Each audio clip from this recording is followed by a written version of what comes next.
कर दिए। तो हेलो गाइस, कैसे हो? आई होप आप लोग बहुत अच्छे होंगे। यदि अभी तक आप लोग हमारे चैनल के साथ नहीं जुड़े हो तो आप हमारे चैनल एसके क्रांतिकारी एकेडमी को सब्सक्राइब करके आप हमारे साथ जुड़ सकते हो। इस चैनल पर वो जो नीली वाली बुक है लूसेंट की पूरी करवाई जाएगी, समझ रहे हो ने? तो हम लोगों ने लूसेंट के यूनिट नंबर 1 खत्म कर दिए हैं।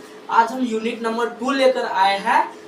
यूनिट नंबर 2 में भी जो पहला लेक्चर है वो कंप्लीट हो गया है। आज लेक्चर नंबर 2 लेकर आए हैं आप लोगों के सामने। तो आप लोग जानते हो कि हम लोगों ने यूनिट नंबर 2 स्टार्ट कर दिए हैं और इसमें हम लोग ऐतिहासिक काल को 3 भागों में बांटकर पढ़े थे। एक था आपका प्रागैतिहासिक ऐतिहासिक काल, एक अर्ध ऐतिहासिक काल और एक ऐतिहासिक काल। ये जो प्रागैतिहासिक ऐतिहासिक काल है, इसी काल में जो एक काल है आपका इसी में हमें एक काल यानी कि जो प्रागैतिहासिक काल है उसके बारे में हमें पढ़नी है इस लेक्चर में, समझ रहे हो? तो लिखो प्रागैतिहासिक काल।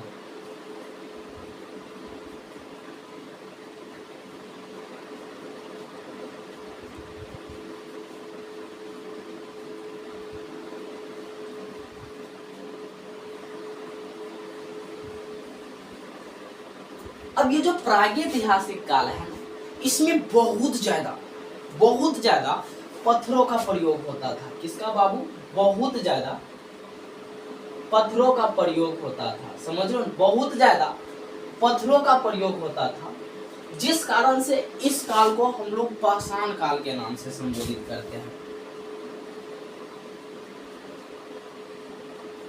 पाषाण काल कहते हैं। अब पाषाण काल को इंग्लिश में हम स्टोन एज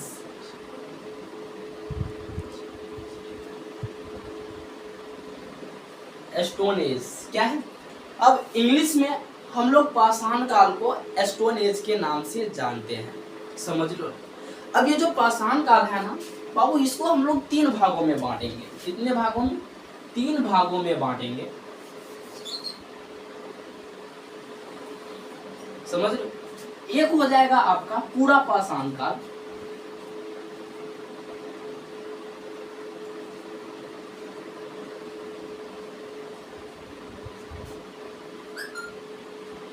पूरा पाषाण काल हो जाएगा, समझ रहे हो?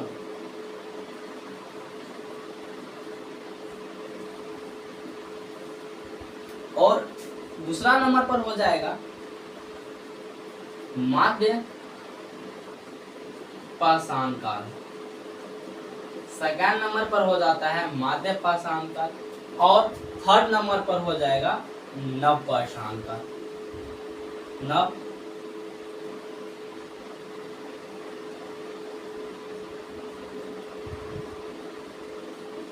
पाषाण काल। कोई दिक्कत नहीं है। देखो हम लोग ये जो पाषाण काल है, पाषाण काल को कितने भागों में बांटी? 3 भागों में बांटा। एक पूरा पाषाण काल, एक मध्य पाषाण काल और एक नव पाषाण काल। इन तीनों को हम लोग बारी बारी करके पढ़ेंगे। चलो सबसे पहले हम बात करते हैं पूरा पाषाण काल। पूरा पाषाण काल, सबसे पहले इसमें आपको यह बात ध्यान रखनी है कि आखिर सबसे पहले इनकी खोज किसके द्वारा की गई होगी? कोई ना कोई व्यक्ति होगा जिन्होंने पूरा पाषाण काल का खोज किया होगा ना। तो इसका खोजकर्ता की बात करेंगे।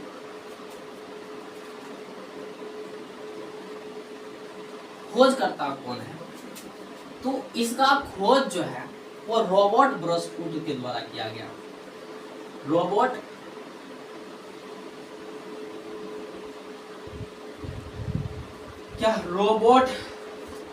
ब्रसफूट के द्वारा किया गया।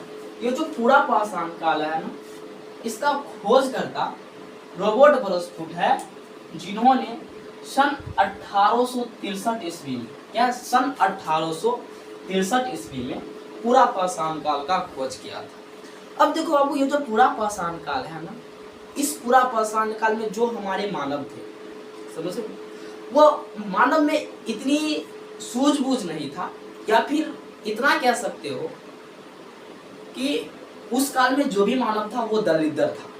जो मिलता था वो खा लेते थे, समझ रहे हो? अरे भैंस मिला, भैंस को ही मारकर खा जाते थे। जो जानवर मिला उसी जानवर को मारकर खा जाते थे, समझ रहे हो? तो इस काल में जो हमारे मानव थे वो क्या थे बाबू? आखेटक। क्या थे? आखेटक मतलब क्या होता है? आखेटक मतलब शिकारी होता है। तो इस काल में हमारे मानव क्या थे? जब हम मानव की बात करते हैं तो मानव जो है वह आखेटक थे। कोई दिक्कत नहीं है। इस काल में हमारे मानव आखेटक थे, मतलब शिकारी थे। लिखो, आखेटक मतलब क्या होता है? आखेटक मतलब हो जाता है शिकारी। कोई दिक्कत नहीं है। आखेटक मतलब हो जाता है शिकारी, कोई दिक्कत नहीं। अगर मान लो कि मैं अगर आपको कहूं कि बाबू आपको एक जानवर मारकर लानी है, तो आप हमसे यह पूछोगे ना कि आखिर हम किस चीज से जानवर को मारेंगे। हम आपको क्या देंगे? किसी ना किसी प्रकार के औजार देंगे जो किसी ना किसी प्रकार के वस्तु से बनी होगी ना। तो अब ये जो पूरा पाषाण काल है, इस काल में जो हमारे मानव थे वो शिकार जब करते थे तो आखिर कौन से हथियारों का प्रयोग करते थे? किन चीजों का प्रयोग करते थे जानवरों को मारने के लिए?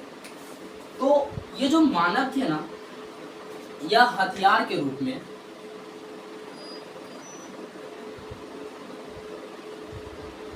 ये लोग हथियार जो लकड़ी होता है, पत्थर हो जाते हैं, या फिर जो जानवर मर जाते हैं उनके जो अवशेष बचता है, यानी कि जो हड्डी बचते हैं ना, उन्हीं सभी चीजों के ये लोग हथियार बना करके जानवरों को मारते थे। कोई दिक्कत नहीं है। लकड़ी हो गया, पत्थर हो गया, प्लस जानवरों की हड्डी हो जाती है। इन सभी से वे लोग दूसरे जानवरों को वध करते थे। कोई दिक्कत है? कोई दिक्कत आई होप नहीं होगा यहाँ तक, नहीं ना? अब देखो, इसी चीज में अगर हम आपसे कहें, अगर मान लो, मानने में क्या जाता है? कुछ नहीं, तो मान लो।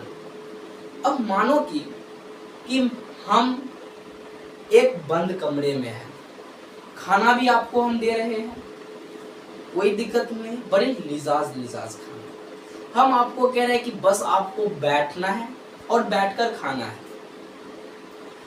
अगर हम यही चीज आपको करने के लिए दूं ना, एक दिन 2 दिन आप बड़े ही मौज से जिंदगी काट लोगे, कोई दिक्कत नहीं है। लेकिन अगर आपको अगर मनोरंजन ना दिया, नहीं करने के लिए दिया जाए ना, तो आप धीरे धीरे बोर होने लगोगे। समझ रहे हो? तो मनोरंजन करना हमारे जीवन में बहुत जरूरी है। तो ये लोग मनोरंजन के रूप में क्या करते थे? आखिर सोचे हो कि जो हमारे प्रारंभिक मानव थे, आखिर वो मनोरंजन के लिए क्या करते थे? तो ये लोग मनोरंजन के लिए चित्रकला करते थे। पता है, इस जो पूरा पाषाण कालीन मानव है, इसको चित्रकला करने के लिए बहुत अच्छे तरह से आते थे। ये लोग मनोरंजन के रूप में चित्रकला करते थे। मनोरंजन के रूप में क्या करते थे बाबू? चित्रकला करते थे, यानी कि चित्रकला करते थे, यानी कि चित्र बनाते थे। कोई दिक्कत नहीं। अब देखो, यहाँ इतना चीज अगर आपके पास अवेलेबल है, अभी भी अगर हम आपको घर नहीं देंगे, वैसे भी यह बेचारा जंगल में रहते हैं, अगर इसको किसी भी प्रकार के घर ना दिया जाए, अगर सुरक्षित इन्हें आवास नहीं मिले, तो क्या इनकी जो प्रजाति है वो अस्तित्व में रहेगा?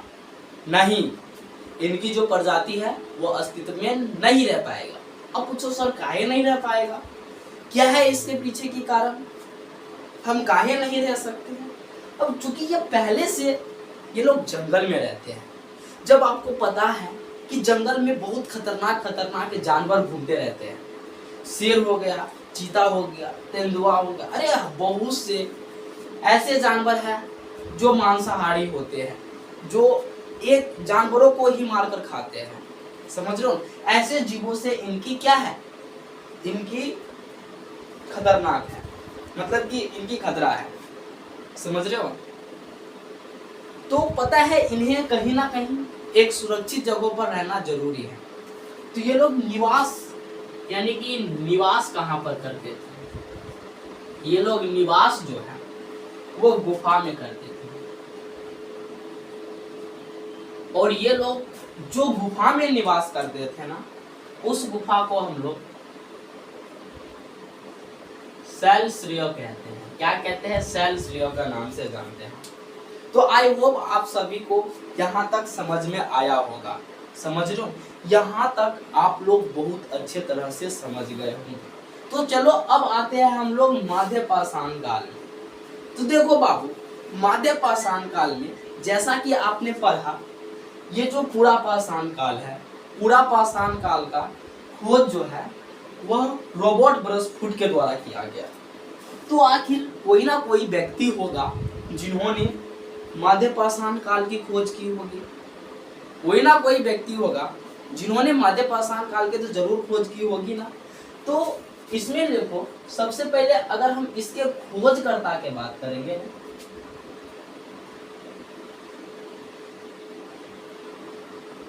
अब देखो खोजकर्ता कौन है, तो इसकी खोज जो है वो जॉन इवास के द्वारा किया गया। किसके द्वारा किया गया? जॉन इवास के द्वारा किया गया। कोई दिक्कत नहीं है, कोई दिक्कत है? आई होप नहीं होगा। मध्य पाषाण काल का खोज किसके द्वारा किया गया? जॉन इवास के द्वारा किया गया। देखो ये जो पूरा पाषाण काल है, पूरा पाषाण काल में लोग क्या क्या खाते थे, यह चीज हम बताना आपको भूल गए हैं, इसी में ऐड कर लेना कि ये जो पूरा पाषाण काल में लोग मांस खाते थे, प्लस जो कंदमूल हो, इन सभी चीजों का सेवन करते थे। मांस हो गया, कंदमूल हो गया, इन सभी चीजों का सेवन करते थे। जब ये लोग विकसित हुए, तो विकसित होने के बाद जब ये लोग मध्य पाषाण काल में आए, तो ये लोग खाद क्या होता है, खाद पूर्ति हेतु, यानी कि अपने भोजन की आवश्यकता के लिए, यानी कि अपने भोजन को पूरा करने के लिए, यानी कि जो खाद्य पदार्थ की जो पूर्ति है उनको पूरा करने के लिए ये लोग मछली पकड़ना, क्या किया? मछली पकड़ना चालू कर दिए। तो आपसे पूछेगा कि बताओ कौन से काल में मानवों ने मछली पकड़ना चालू कर दिया? तो मछली पकड़ना चालू जो है मध्य पाषाण काल में लोगों ने कर दिया। आई होप यहाँ तक आप सभी को पूरे बातें दूध और पानी की तरह नहीं, दूध पानी की तरह नहीं बाबू, तेल प्लस पानी की तरह क्लियर हो गया होगा, समझ रहे हो? तेल और पानी की तरह क्लियर हो गया होगा। चलो आगे चलते हैं। अब देखो ये जो खाद्य पदार्थ की पूर्ति के लिए लोगों ने मछली पकड़ना चालू कर दिया। अब इसके बाद जब हम और अंदर जाते हैं तो हमें ये चीज पता चलता है कि इस काल में लोगों ने काल है, इस काल में लोग जो हथियार बनाते थे ना पहले, वो बड़े बड़े होते थे और काम क्या है वो छोटा। लेकिन मध्य पाषाण काल में हथियार को छोटा किया गया, लेकिन उनका काम बहुत बड़ा है। जैसे अभी एक क्या है, गोली है, इतना बड़ा होता है, टर्न से मार देगा, निकल जाओगे सीधा भगवान के पास, समझ रहे हो? हथियार छोटा है लेकिन कार्य ऊपर पहुंचाने का है, ऊपर आपको पहुंचा देगा बस एक ही बार में, दोबारा जरूरत भी नहीं है, एक ही बार में आप ऊपर चले जाओगे। तो मध्य पाषाण काल में जो हथियार है, यानी कि जो हथियार है, इस हथियार को छोटा किया गया। जो हथियार है इस हथियार को छोटा किया गया। अब देखो इस काल में जो पत्थर है बाबू, पत्थर के छोटे छोटे क्या है, पत्थर के छोटे छोटे हथियार बनाया जाता था। क्या है, पत्थर के छोटे छोटे हथियार बनाए जाते हैं और इन हथियार को हम लोग क्या कहते हैं पता है? इस हथियार को हम लोग माइक्रोलिथ के नाम से जानते हैं। माइक्रोलिथ क्या है? माइक्रोलिथ के नाम से जानते हैं। अब देखो बाबू ये जो मध्यपाषाण काल है, मध्यपाषाण काल में क्या हुआ? हथियार को छोटा किया गया। क्या किया गया? हथियार को छोटा किया गया। और जो पत्थर के छोटे छोटे हथियार बनाए जाते हैं ना, वो बहुत पॉलिशदार होते हैं। समझ रहे हो? बहुत पॉलिशदार होता है। और इन हथियारों को हम लोग क्या कहते हैं? माइक्रोलिथ कहते हैं। तो इस प्रकार से हमारे ये जो मध्यपाषाण काल में इतना बात आपको याद रखनी है। और चलो अब आगे आते हैं, आगे आ जाते हैं नवपाषाण काल में। अब देखो बाबू, नवपाषाण काल में लोग जो है वो खेती करना चालू कर दिए। अब देखो सबसे पहले देखो हम एक एग्जाम्पल से आपको समझाते हैं। मान लो यह क्या है? यह समस्तीपुर है और ये क्या है? दरभंगा है। और ये क्या है? समस्तीपुर है, ये दरभंगा है।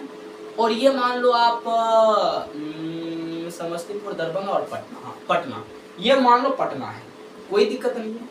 अब देखो मान लो कि उस समय में जो मानव रहते हैं वो पता है उनका कोई गांव नहीं था, उनका कोई घर नहीं था, उनको जो गुफा मिलते थे उन्हीं गुफा में रहने लगते थे। तो ऐसा चलते जब ये नवपाषाण काल में आया तो ये लोग पता है टोला बनाकर चलते थे, यानी कि झुंड में चलते थे। तो मान लो मानने में क्या जाता है, मान लो अगर 50 लोगों के झुंड में यह चलता है।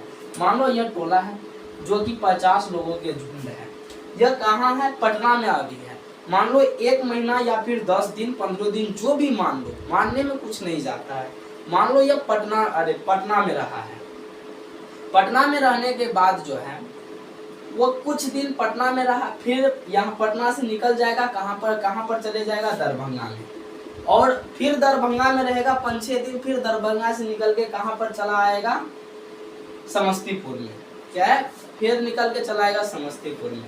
इस प्रकार से लोग जो है वो उस समय एक स्थान से दूसरे स्थान तक जाते रहते थे हरदम, यानी कि इनका कोई अस्थायी निवास नहीं था। तो इस काल में, नवपाषाण काल में लोग जब खेती करना चालू किए तो इन्हें जो है वो एक जगह पर रहने लगा। मान लो कि अगर आपको खेती करना है तो क्या खेती 10 दिन में हो जाएगा? अरे 20 दिन में हो जाएगा, 30 दिन में हो जाएगा, 1 महीना में हो जाएगा? नहीं, खेती करने के लिए आपको कम से कम 4 से 5 महीना चाहिए। समझ लो, अगर 4 से 5 महीना आपको एक ही स्थान पर रहना पड़ेगा, यानी कि आपको अस्थायी रहना पड़ेगा। समझ लो, उसके बाद ही खेती कर सकते हो। तो इस काल में लोगों ने खेती करना चालू कर दिया। क्या इस काल में लोगों ने खेती करना चालू कर दिया। इसलिए इस काल को पता है खाद्य उत्पादक काल कहते हैं। लिखो इस काल को खाद्य उत्पादक, क्या होता है? खाद्य उत्पादक काल कहते हैं। इस काल को हम लोग क्या कहते हैं बाबू? खाद्य उत्पादक काल कहते हैं। देखो सबसे पहले आपको ये याद रखनी है कि इस काल में लोगों ने खेती करना चालू कर दिया। क्या खेती करना, यानी कि लोगों ने कृषि करना चालू कर दिया। तो आपके दिमाग में यह क्वेश्चन जरूर आया होगा कि सर जी आखिर जब लोगों ने खेती करना चालू किया तो सबसे पहले आखिर कौन सी चीज की खेती की गई होगी, कहां पर किया होगा? ये सब क्वेश्चन तो दिमाग में आया होगा। और कब क्या होगा? देखो आज से तकरीबन 7000 BC, ईस्वी नहीं, ध्यान रखो, दिमाग खोल के सुनो बात को। आज से लगभग 7000 BC, AD नहीं, BC। BC का मतलब क्या होता है? बिफोर द क्राइस्ट, मतलब ईसा पूर्व होता है। तो खेती जो है वो आज से 7000 क्या होता है 7000 BC यानी कि ईसा पूर्व किया गया था। सबसे पहले कौन सी चीज की खेती की गई थी? जौ की खेती किया गया था सबसे पहले, और गेहूं की खेती की गई थी। सबसे पहले किसकी खेती की गई बाबू? जौ की खेती की गई और प्लस में गेहूं की खेती की गई थी। समझ रहे हो? आई होप आप सभी को यहाँ तक कोई दिक्कत नहीं हुआ होगा। फिर इसके बाद कहाँ पर किया गया? मेहरगढ़ यानी कि बलूचिस्तान में किया गया था। मेहरगढ़ में किया गया। सबसे पहले खेती कहाँ पर की गई बाबू? मेहरगढ़ यानी कि पाकिस्तान में किया गया था। कोई दिक्कत नहीं। अब देखो मेहरगढ़ में 2 पहाड़ी है। मेहरगढ़ में कितने पहाड़ी है? 2 पहाड़ी है। एक का नाम है किरथर और दूसरा का नाम है सुलेमान। इन दोनों पहाड़ी के बीच में खेती किया गया था। समझ रहे हो? एक का नाम है किरथर और एक का नाम है सुलेमान। कछु दिक्कत ना है? कछु दिक्कत है यहाँ तक ना? तो चलो आगे बढ़ते हैं हम लोग। सबसे पहले खेती कहाँ पर किया गया? तो मेहरगढ़ पाकिस्तान या फिर बलूचिस्तान में। मेहरगढ़ अर्थात मेहरगढ़ पाकिस्तान में ही आता है अभी वर्तमान में। तो मेहरगढ़ में 2 पहाड़ी है। एक का नाम है किरथर और एक का नाम है सुलेमान। इन दोनों पहाड़ी के बीच में खेती किया गया था। कोई दिक्कत नहीं है। चलो आगे बढ़ते हैं और देखते हैं खेती किया गया था। यहाँ तक कोई दिक्कत आई होप नहीं हुआ होगा। चलो देखते हैं आगे। अब देखो खेती के बाद लोगों ने पशुपालन चालू कर दिया। लोगों ने क्या कर दिया बाबू? पशुपालन चालू कर दिया। और पहला जो होता है वो कौन से पशु को पाला? कुत्ता। यानी कि पहले पालतू जानवर कौन था? कुत्ता था। सबसे पहले कुत्ता को पाला। उसके बाद इन लोगों ने पहिया का आविष्कार किया। इसका आविष्कार किया, पहिया का आविष्कार किया। फिर उसके बाद जो होता है ये लोग मटका का भी आविष्कार कर दिया। कोई दिक्कत नहीं है। अब देखो आपसे क्वेश्चन पूछेगा कि बताओ सबसे पहले खेती कौन सी काल में की गई थी? नवपाषाण काल में किया गया था। कोई दिक्कत नहीं है। फिर उसके बाद पहिया का आविष्कार किस काल में हुआ? नवपाषाण काल में हुआ। और पशुपालन का आविष्कार किस काल में? पशुपालन लोगों ने चालू किस काल में किया? तो नवपाषाण काल में किया गया था। सबसे पहले पालतू जानवर कौन सी थी? कुत्ता। कोई दिक्कत नहीं है। फिर इसके बाद पहिया का आविष्कार किस काल में हुआ? नवपाषाण काल में हुआ था। और मटका सबसे पहले किस काल में बनाई गई थी? नवपाषाण काल में बनाई गई थी। कोई दिक्कत नहीं है यहाँ तक। इस प्रकार से हमारे ये जो प्रागैतिहासिक काल की चैप्टर है यह पूरा एंड होता है। अब लोग अगले लेक्चर में अब हम लोग पढ़ेंगे सिंधु घाटी सभ्यता के बारे में। सिंधु सिविलाइजेशन के बारे में हम अगले नेक्स्ट लेक्चर में पढ़ेंगे। समझ रहे हो? अगर आपको हमारे यह लेक्चर पसंद आता है तो आप हमारे इस चैनल को सब्सक्राइब करके इस वीडियो को लाइक और कमेंट करना ना भूलिएगा। समझ रहे हो? इस वीडियो को आप अपने दोस्त के पास शेयर कर सकते हो, या फिर आपके छोटे भाई हो, या फिर बड़े भाई हो, या फिर आपके जो रिश्तेदार में भाई बहन दोस्त जो भी हो उनके पास शेयर कर सकते हो। समझ रहे हो? तो चलो अगले लेक्चर में मिलते हैं। Bye bye.